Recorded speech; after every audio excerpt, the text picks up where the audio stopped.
자, 앞 시간에 이어서요. 512쪽에 보시면 기준시가에 의한 양도 차익 계산. 자, 한쪽이 양도 당시 가액을 기준시가로 하게 되면 취득 당시 가액도 기준시가로 가고, 만약에 양도 당시 가액이 있어도 실거래 가격이 확인됐어도 취득 가액을 기준시가로 한다면 양도 가액도 기준시가로 가야 된다. 자, 그러면 기준시가라고 하는 것은 부동산 가격 공시에 관한 법률에 매년 가격이 공시된 가격이죠. 자, 토지는 참고로 일반 지역의 토지는 개별 공시지가로 가고, 지정지역, 투기지역으로 지정된 지역에서는 개별 공시지가에다가 국세청장이 정하는 배율 2배, 3배, 4배 이와 같은 배율을 곱해서 나온 걸 기준시가라고 하죠. 물론 주택은 토지 건물 합쳐서 개별주택 가격 또는 공동주택 가격입니다. 물론 그 외에 건물도 있지만 지문에서 물어볼 수 있는 내용은 아니죠. 자, 이렇게 기준시가가 매년 고시가 되죠. 국세를 부과하기 위해서 기준이 되는 가격. 그러면 양도할 때 당시 기준시가, 그리고 취득 당시 기준시가 매년 정해져 있죠. 그런데 이때 취득할 때 당시 기준시가에서 기억할 것이 있다면 84년도 12월 31일 이전에 취득한 건 85년 1월 1일 취득한 걸로 보고 그때 당시 기준시가를 적용하라 이거 하고, 그 다음에 기준시가에다가 필요경비 계산공제다 그랬어요.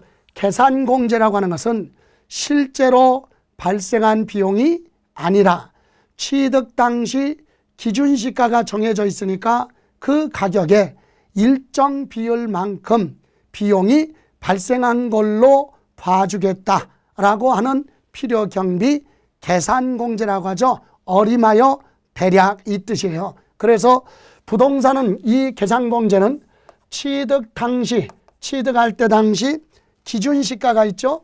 취득 당시 요 기준시가에 부동산은 3%, 미등기는 0.3%만 공제해 주는 게 바로 계산공제다.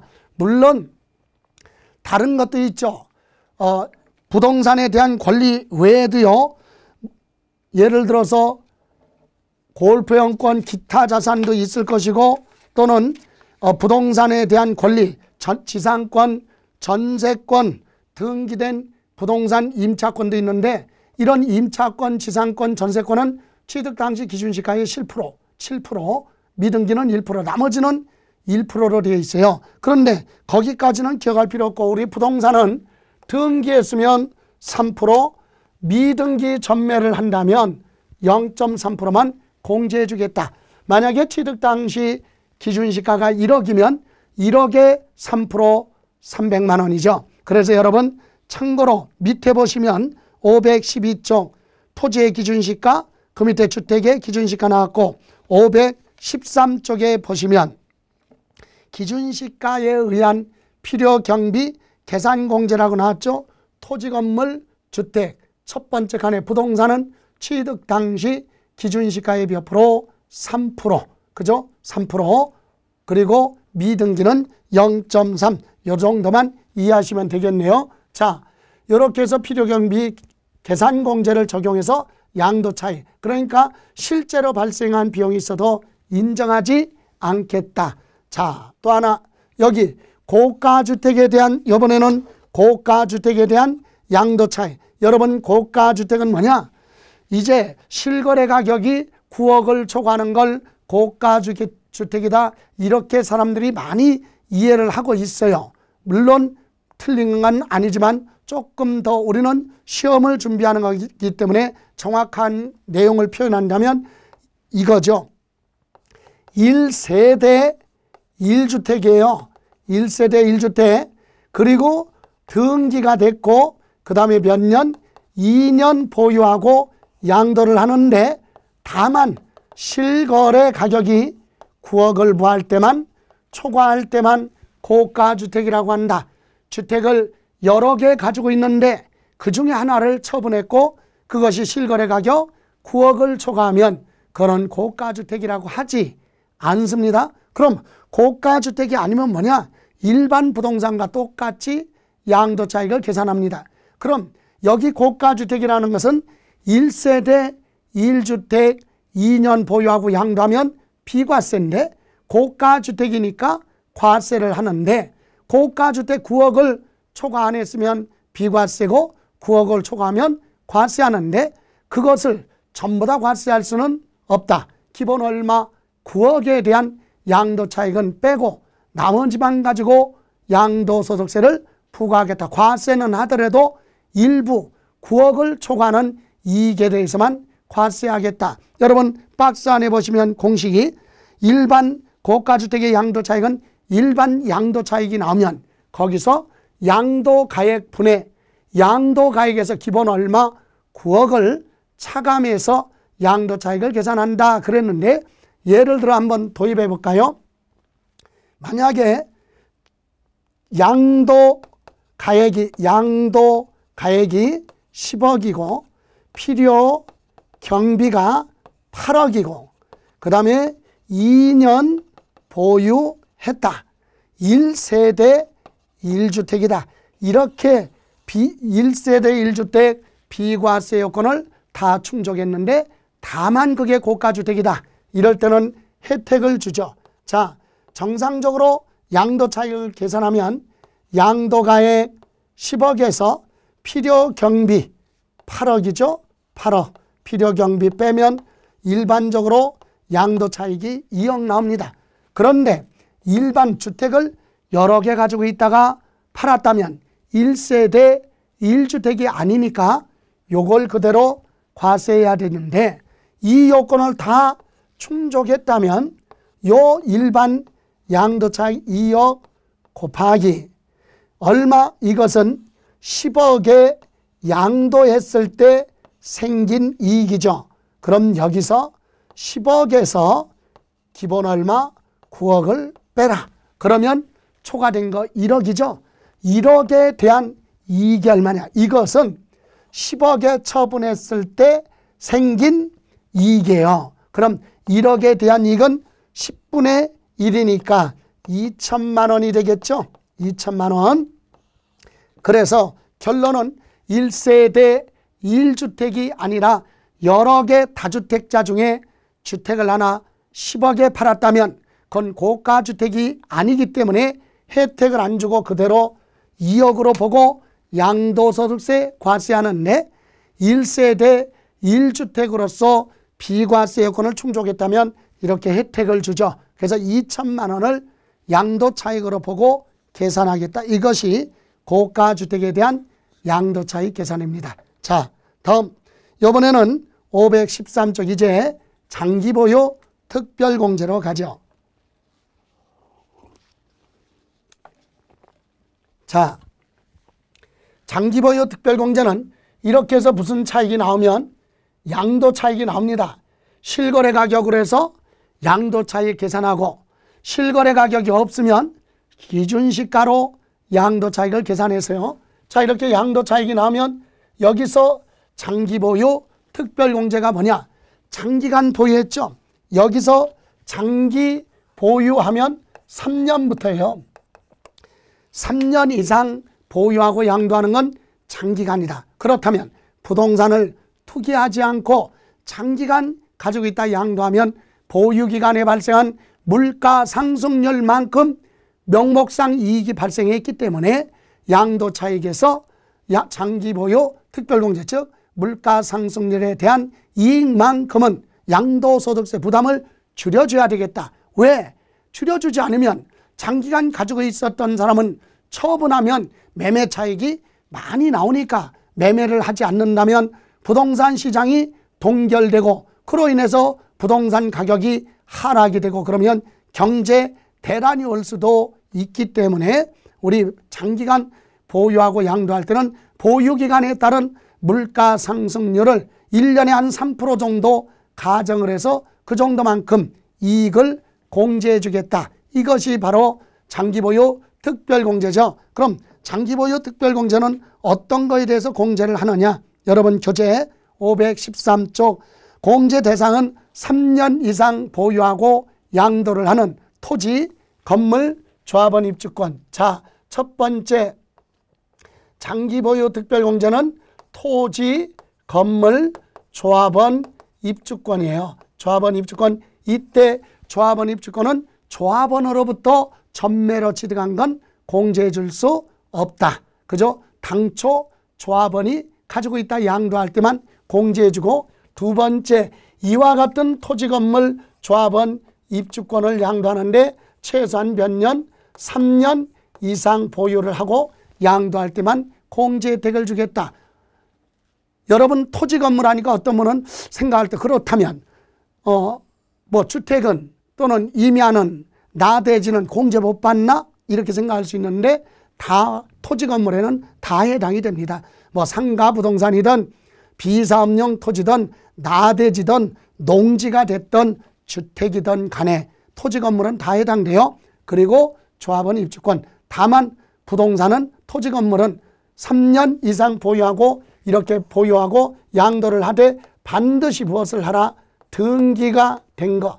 다시 말하면 미등기 자산, 미등기 자산에 대해서는 공제를 해줄 수 없다는 얘기예요. 이거는 배제. 그러니까 공제, 미등기 자산은 등기 대상 자산을 등기 안 하고 양도를 한다면 이거는 세금을 포탈할 목적이기 때문에 장기보유 특별공제 혜택을 줄 수 없다. 그래서 다음 장에 보시면 514쪽에 장기보유 특별공제 배제는 미등기 자산은 뭐한다? 제외. 등기 안 하고 양도하는 건 공제받을 수 없다. 그럼 네 번째. 자, 그 밑에 장기보유 특별공제는요. 무슨 차익? 양도 차익이 나오면 여기다가 보유기간별 공제율을 곱하는데 이 공제율이 두 가지다 얘기해요. 첫 번째 토지, 건물, 조합원 입주권은 10%부터 최고가 30%까지죠. 거기 보시면 도표 나왔죠. 3년에서 4년 미만은 10%, 4년이면 12%, 그리고 5년서부터 1년 차이가 3%씩 증가됩니다. 15%, 18%, 21, 24, 27, 30, 10년 이상이면 최고가 30%, 그래서 10%부터 최고가 30%까지 공제 혜택을 주는데, 두 번째 옆에 칸에 보시면 특례 규정이 있어요. 1세대 1주택 특례 규정. 이 특례 규정은 무슨 말이냐?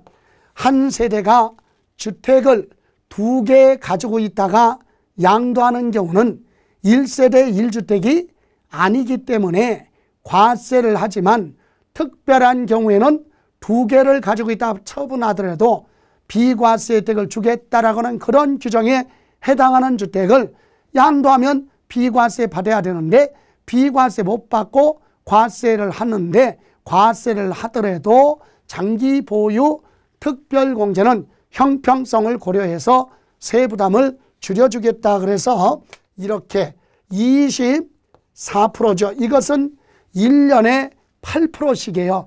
균등하게.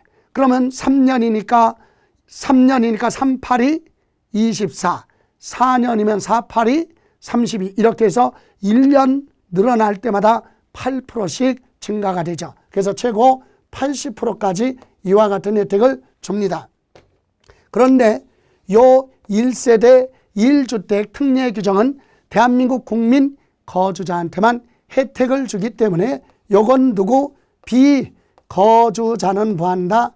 제외합니다.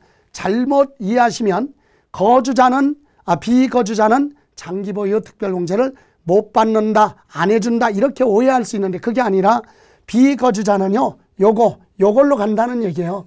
그래서 비거주자도 어디로 간다? 요 길로 가는 거예요. 그래서 비거주자는 요 특례 규정을 적용하지 않고 여기로 간다. 10%부터 30%까지. 그런데 거주자일 때 1세대 1주택자 특례 규정에 해당하는 경우만 여기에 해당이 되는데, 참고로 하나 예를 들어 보면은 어떤 것이 있느냐, 요 24%부터 80%까지 적용되는 것은요, 1세대 1주택 고가주택이 1세대 1주택 고가주택 있죠.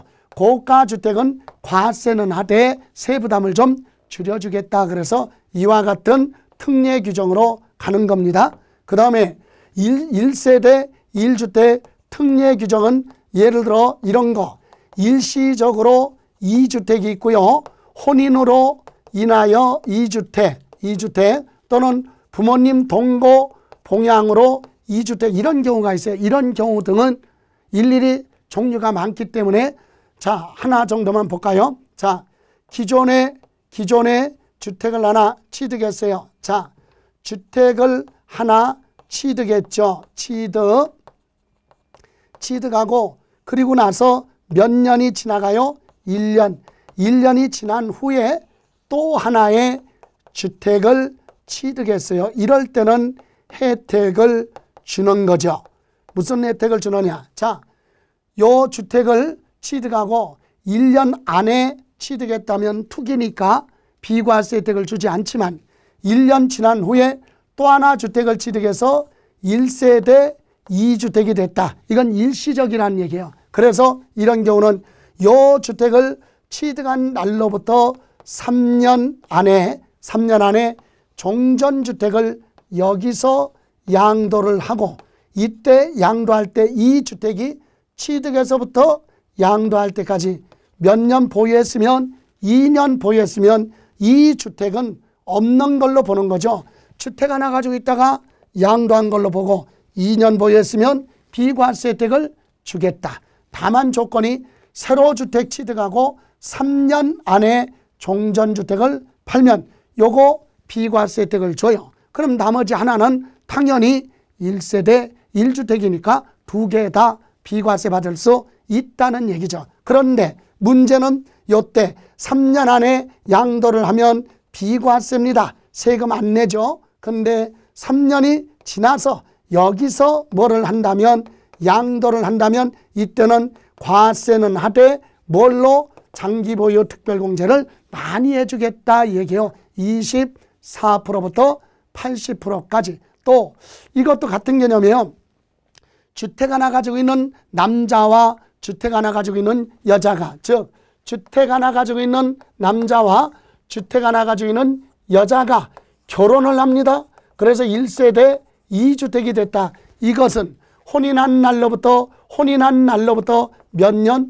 5년을 주는 거죠. 5년 안에 어느 거든 하나를 구하면 양도하면 비과세 혜택을 주죠. 근데 혼인한 날로부터 5년이 지나서 양도를 하면 과세는 하되 장기보유 특별공제는 많이 해주겠다. 이런 규정이에요. 그래서 우리는 이걸 1주택 특례 규정 이렇게 얘기하죠. 세부적으로 물어보지는 않죠. 1주택 특례 규정은 24%부터 80%까지 적용하는데 비거주자한테는 1세대 1주택 그런 규정이 없으니까 비거주자는 적용하지 않는다. 이렇게 해서 장기 보유 특별공제에 대해서 봤습니다. 그러면 이제 다음 장에 보시면 515쪽에 양가로 몇 번? 2번 양도소득금액 계산이라고 나왔죠. 위에 양도소득금액을 소득별로 계산할 때 1번, 2번, 3번 있죠. 밑에 토지, 건물, 부동산에 대한 권리, 기타 자산 묶었고 그 다음에 주식, 별도로 파생상품. 이게 무슨 말이냐. 1번 토지나 건물 양도할 때 발생한 이익이나 즉 결손, 손실이 발생했다면 그 부동산 자산에서 결손, 다른 자산 양도소득이 있으면 거기서 결손금을 차감 공제를 합니다. 그래서 1번에서 발생한 결손금은 1번 자산의 소득금액에서 더하거나 빼는 거지 밑에 2번, 3번 주식이나 파생상품에 관련해서 거기서 공제해 줄 수는 없다. 1번 부동산을 처분해서 발생한 결손금이 있는데 2번 주식 팔아서 생긴 소득금액에서는 공제해 줄 수 없다. 여러분 같은 해, 한 해, 올해 안에 부동산을 처분해서 발생한 손실이 있으면 올해 안에 다른 부동산 처분한 거에 대한 양도소득 금액이 있으면 거기서 공제를 하고 나머지만 세금을 부과하죠. 이때 다른 주식이나 파생상품에는 합산하지 않는다 이 얘기예요. 그래서 1번은 1번끼리, 2번은 2번끼리 이런 뜻이죠.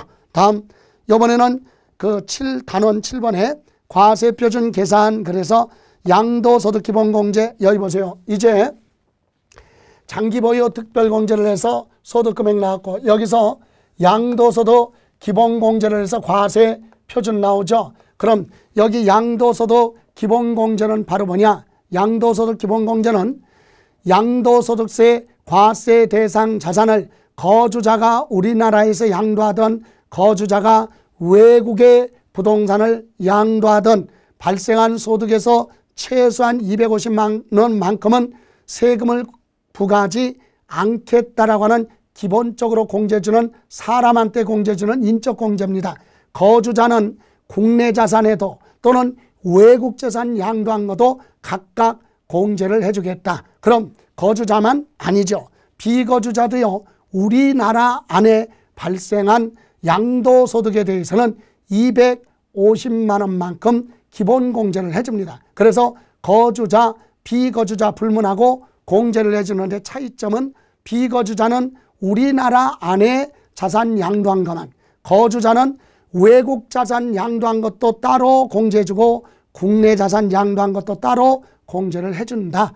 다만 보유기간 관계없고 미등기 양도로 인해서 발생하는 소득에 대해서는 공제받을 수 없죠. 그리고 공제 금액은 소득별로 공제를 합니다. 그래서 여러분 교재 보시면 양도소득 기본공제 1번 공제 대상에 양도소득세 과세 대상 자산 양도로 인해서 발생하는 소득금액에서 공제하는데 두 번째 줄의 끝에 미등기 자산 제외 그거 표시하면 돼요. 미등기 자산으로 인해서 발생한 소득금액은 공제해 줄 수 없다. 그럼 다음 장에 자 여러분 516쪽에 보시면은요 기본공제 나왔죠. 이때는 소득별로 공제해 줍니다.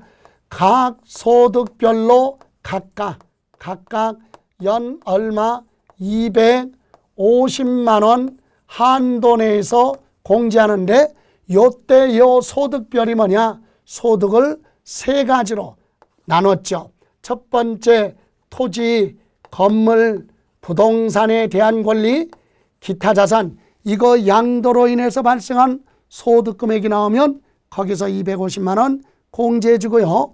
별도로 주식 및 출자 지분에 대해서 별도로 250만 원 공제해 주고 그 다음에 파생 상품으로 인하여 발생하는 소득금액이 있으면 여기서도 각각 250만 원 이렇게 각각이란 얘기지 요렇게 각각이 아니죠. 소득별로 이 얘기는 요거 묶어서 250만 원 요거 별도로 250만 원 요거 별도로 250만 원 이렇게 공제해 주겠다 이 얘기입니다. 이때 그럼 첫 번째 볼까요? 토지, 건물, 부동산에 대한 권리, 기타 자산은 그럼 어떻게 하느냐? 이것은요 어느 거든 먼저 양도하는 자산에서부터 순차적으로 공제하죠. 1월 달에 부동산 토지를 팔아서 기본공제를 다 받았다면 그 다음에는 공제받을 수 없다는 얘기죠. 이렇게 순차적으로 공제를 해주겠다. 다만 밑에 3번에 보시면 양도소득금액 소득세법 또는 조세특례제한법 기타 법률 규정에 양도소득금액에 감면소득이 있으면 세 번째 줄에 보시면 감면소득금액 외에 세 번째 줄 끝에 감면소득 외에 양도소득금액에서 먼저 공제하라. 먼저 공제를 하라. 그리고 또 하나 여러 차례 양도할 때는 부동산을 여러 차례 양도할 때는 어느 거든 당연한데 먼저 양도하는 자산의 소득금액에서 순서대로 공제를 해주겠다. 순차적으로 먼저 공제하겠다. 그럼 1월 달에 부동산 처분해서 250만 원 공제받았다면 그 다음 달에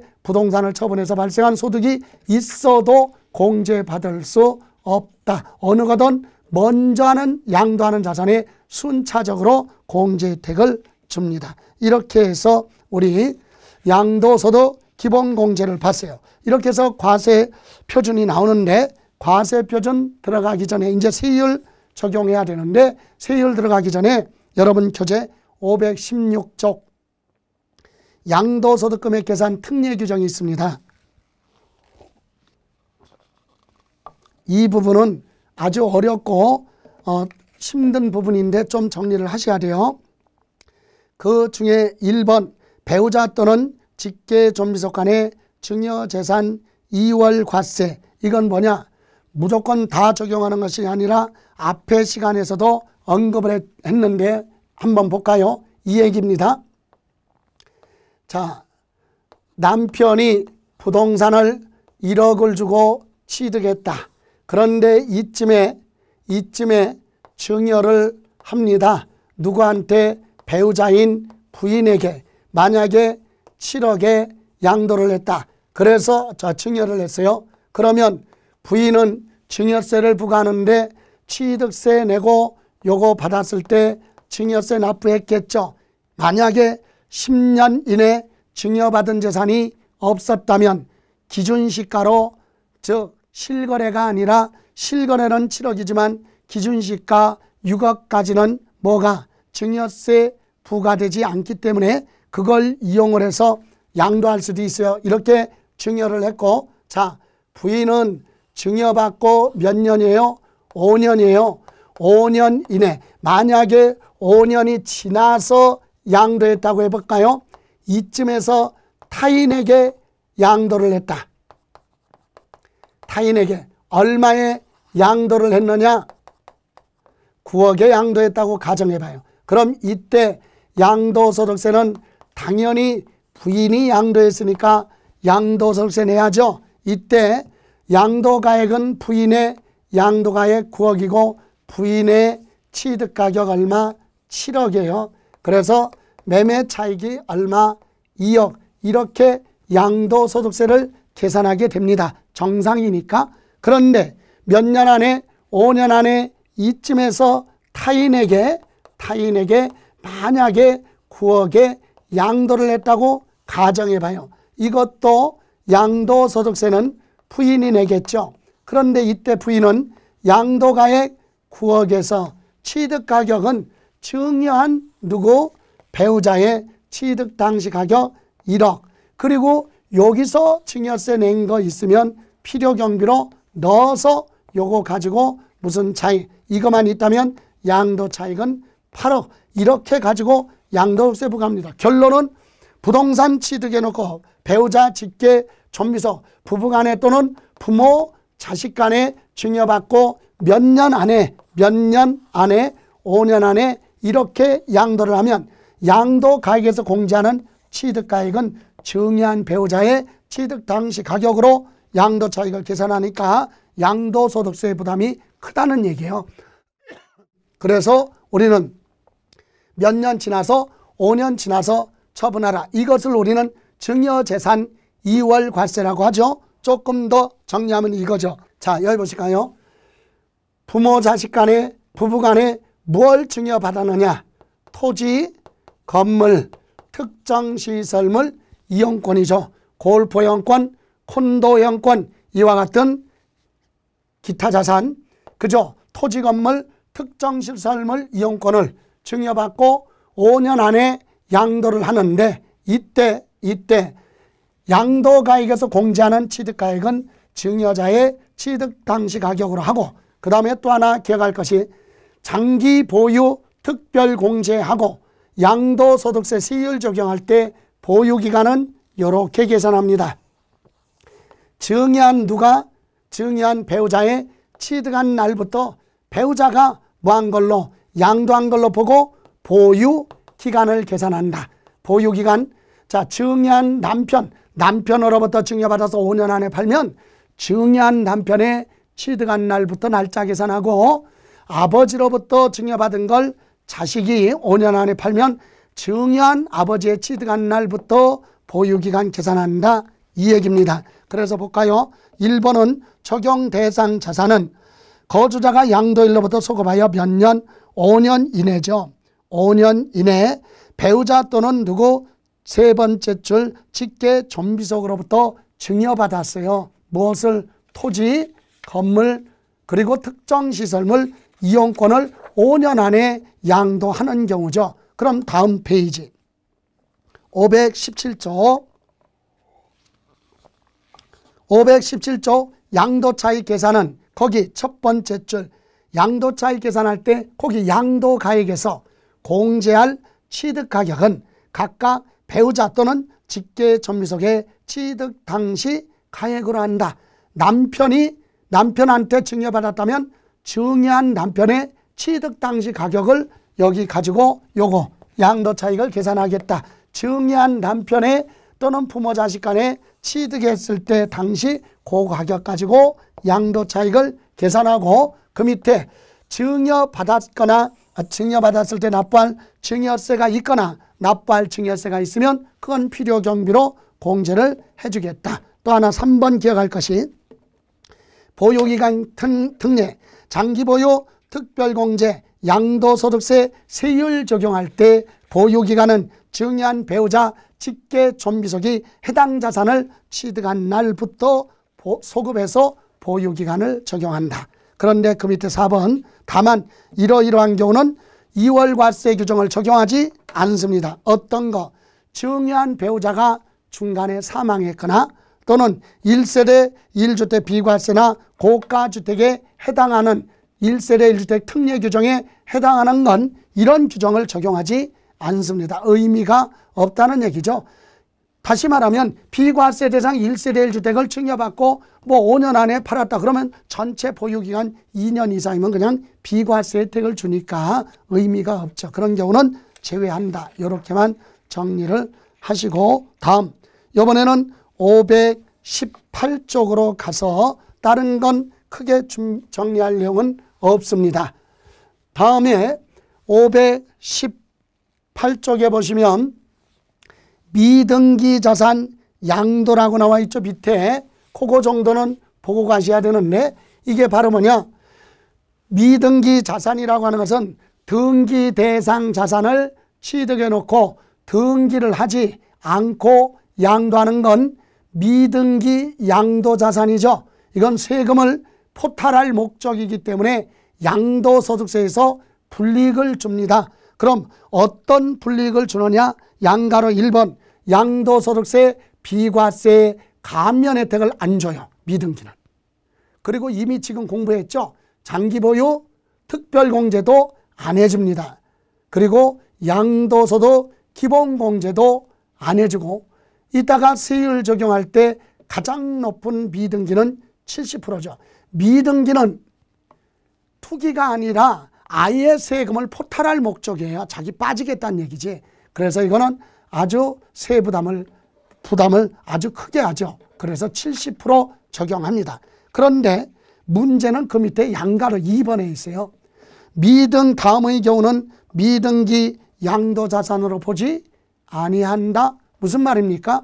등기를 하지 않고 양도를 하지만 부득이한 사유가 있어서 등기를 못한 거지 투기 목적이나 또는 포탈할 목적이 아니다. 그래서 이런 경우는 미등기로 보지 않는 예외 규정이 있죠. 그래서 1번 장기할부 조건으로 취득하기 때문에 취득할 때 당시 대금 결제가 안 끝났으니까 할부 조건으로 다른 사람한테 그대로 양도를 한다면 등기 못하고 팔아도 미등기로 보지 않습니다. 그리고 2번은 법률이나 법원 결정에 의해서 묶여져 있거나 소송 중에 있기 때문에 등기를 하지 못하고 양도를 한다면 미등기 양도로 보지 않는다. 다음 세 번째 농지죠. 비과세 대상 농지나 감면 대상 농지는 비과세 감면 요건을 다 충족했는데 미등기다 하더라도 그건 미등기로 보지 않네요. 그러면 결론은 3번은 바꿔서 응용하면 농지는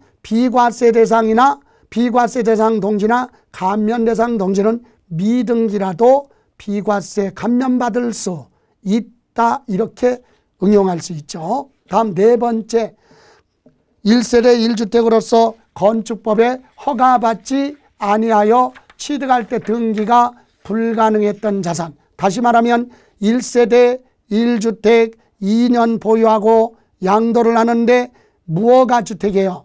그러니까 등기가 안 되죠. 미등기죠. 하더라도 1세대 1주택 무허가 주택은 등기 안 했어도 미등기로 보지 않습니다. 결론은 뭡니까? 1세대 1주택 무허가 주택은 2년 보유하고 양도하면 비과세 적용받을 수 있다. 이렇게 지문이 나올 수 있다는 얘기죠. 다음, 상속받아서 상속 등기 이행하지 않은 상태에서 법률에 따라 부과되면 수용되면 그건 미등기로 보지 않습니다. 다음 6번, 7번은요. 도시개발 사업이 종료되지 않은 상태에서 환지받을 토지 소유자가 환지받기 전에 다른 사람한테 처분할 수도 있죠. 이때는 사업이 종료되지 않았으니까 당연히 본인 앞으로 등기를 못하고 양도할 수도 있다. 미등기로 보지 않고 또 공사비 대가로 받은 채비지나 보류지 등을 사업 시행자가 제3자한테 처분할 때 사업이 종료되지 않았으니까 등기를 하지 못하고 양도하더라도 미등기로 보지 않는다. 이렇게 예외 규정이 있어요. 그래서 지금 이와 같은 미등기 자산은 미등기로 보지 않기 때문에 비과세나 감면 등을 받을 수도 있고 장기보유 특별공제 받고 기본공제 받을 수도 있고 그리고 세율도 높은 세율이 아니라 낮은 세율을 적용할 수 있죠. 그래서 우리는 미등기 자산 그러면 가로 열고 법률이 정하는 거, 법에 정하는 자산은 제외하고 이런 부분이 표시가 될 겁니다. 자, 그러면 이렇게 보셨고 이번에는 519쪽의 세율에 대해서 보죠. 자, 양도소득세 세율은 26회, 27회에서도 시험에서 물어봤던 내용이죠. 세율은 중요합니다. 자, 그러면 우리 세율은 양도소득세는 비례세율, 즉 과세표준 금액 크기에 상관없이 같은 세율 적용하는 것 70%, 50%, 40%, 주식은 10%, 20%, 30% 이런 세율이 비례세율이고요. 일반 세율 6%부터 40까지 되어 있는 초과 누진세율은 과세표준 금액 크기에 따라서 세부담이 점차 증가되는 그런 구조죠. 그래서 우리 결론은 양도소득세는 하나의 재산이 두 가지 세율에 중복이 될 수도 있다. 그럴 때는 각각 세액을 계산해서 세액이 큰 것으로 한다. 우리 지방세법은 하나의 재산에 둘 이상 세율이 중복되면 그 중에 높은 세율을 적용하는데 양도소득세는 두 가지가 중복됐는데 세율은 높아도 세액이 더 적게 나오는 경우도 있기 때문에 각각 세액을 계산해서 둘 중에 산출된 세액을 비교해서 세액이 부한 거 큰 것으로 갑니다. 그래서 여러분 세율의 양가로 1번 체크하고 가죠.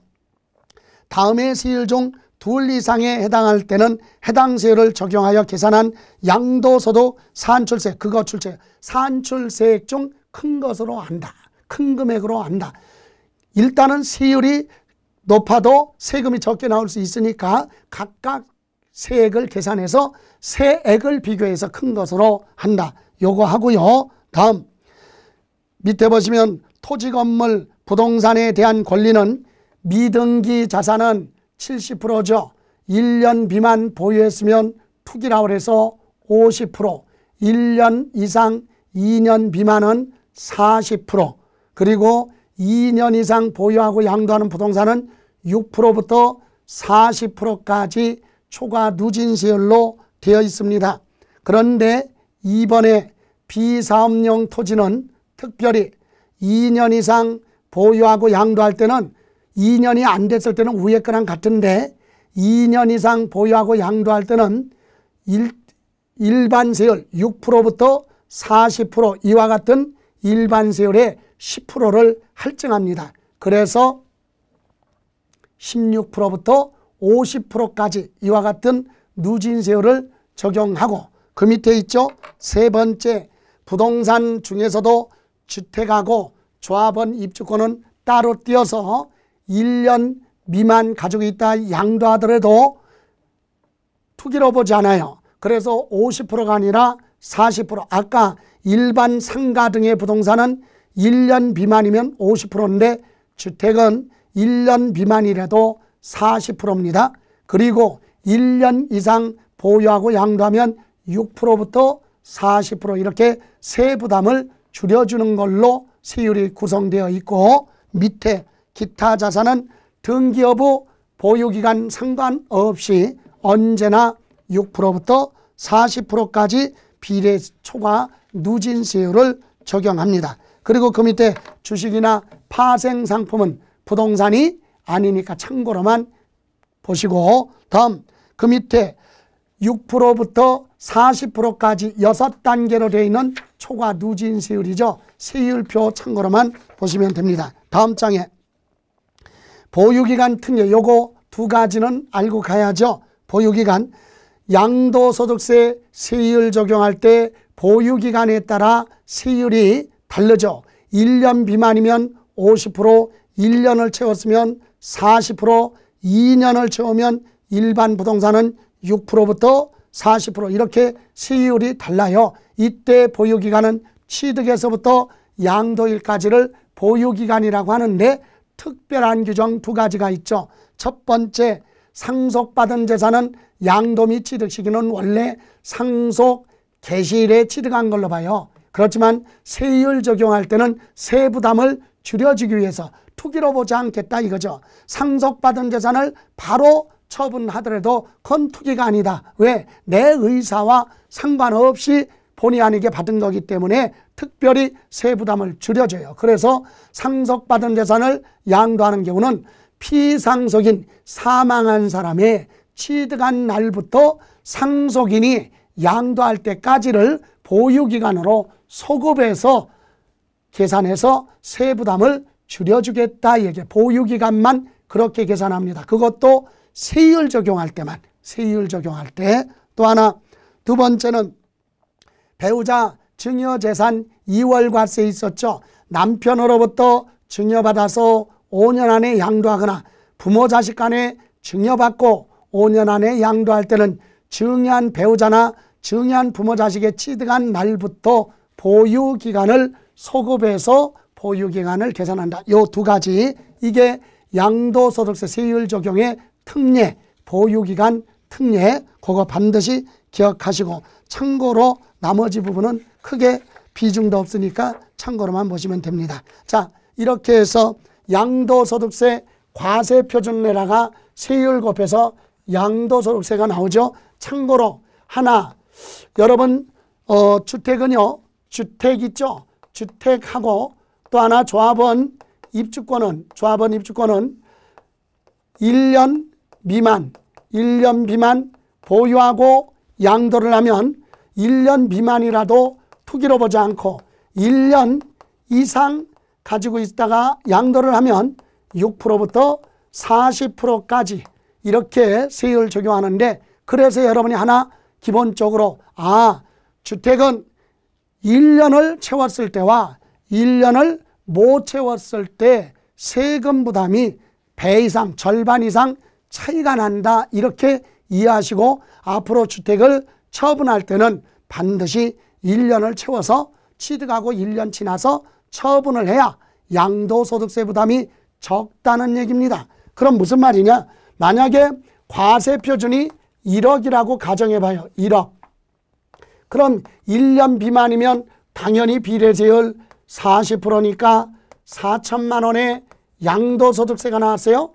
그런데 과세표준이 1억인데 1년을 채웠다면 6%부터 40%. 그렇다면 여러분 다시 되돌아가서 여러분 교재 아까 세율이 있었죠. 519쪽. 519쪽에 보시면 밑에 초과 누진세율 있죠. 1200만 원서부터. 자, 거기에 보시면 지금 과세표준이 1억이니까 8800만 원 초과 1억 5천만 원 이하 거기에 들어가겠죠. 자, 거기 보면은 1590만 원 더하기, 그죠? 800만 원 초과. 여러분 참고로 1590만 원이 누진된 건데 무슨 내용이냐? 여러분 누진 세율표 잠깐 보시면요. 첫 번째 칸이 얼마죠? 1200만 원 이하는 6%잖아요. 그럼 1200만 원에 곱하기 6%하면 72만 원 나요. 그래서 두 번째 칸에 보면 72만 원 더하기 이렇게 누적돼서 가는 거예요. 그러면 두 번째 칸에 4,600만 원에 대한 세금을 계산하면 582만 원이 나오기 때문에 다음 칸에 보면 582만 원 더하기 이렇게 가고 8,800만 원에 대한 세금 계산하면 1,590만 원이 나오기 때문에 밑에 칸에 1,590만 원 더하기 이렇게 가는 거예요. 전 단계 세금을 누적해서 가는 거지. 그럼 1,590만 원 더하기 8,800만 원 초과하는 거니까 얼마예요? 1,200만 원 곱하기 35%잖아요. 35%면 요거 계산하면 420만 원 나옵니다. 420만 원을 더하면 2,010만 원 나오잖아요. 자, 차액이 바로 나오죠. 1년 미만일 때와 1년을 채웠을 때 2배 차이 나잖아요. 그래서 주택은 1년을 채워서 처분하라. 그죠? 그리고 그럼 주택을 제외한 나머지 상가 등 부동산은 몇 년이에요? 2년 채웠을 때와 못 채웠을 때 차이가 2배다. 이렇게 같이 가는 거예요. 그렇게만 이해하시고 양도소득세 세율 부분에 대해서 점검을 했고 잠시 다음 시간에는 이제 예정신고 납부 그리고 비과세로 마무리하겠습니다. 수고하셨습니다.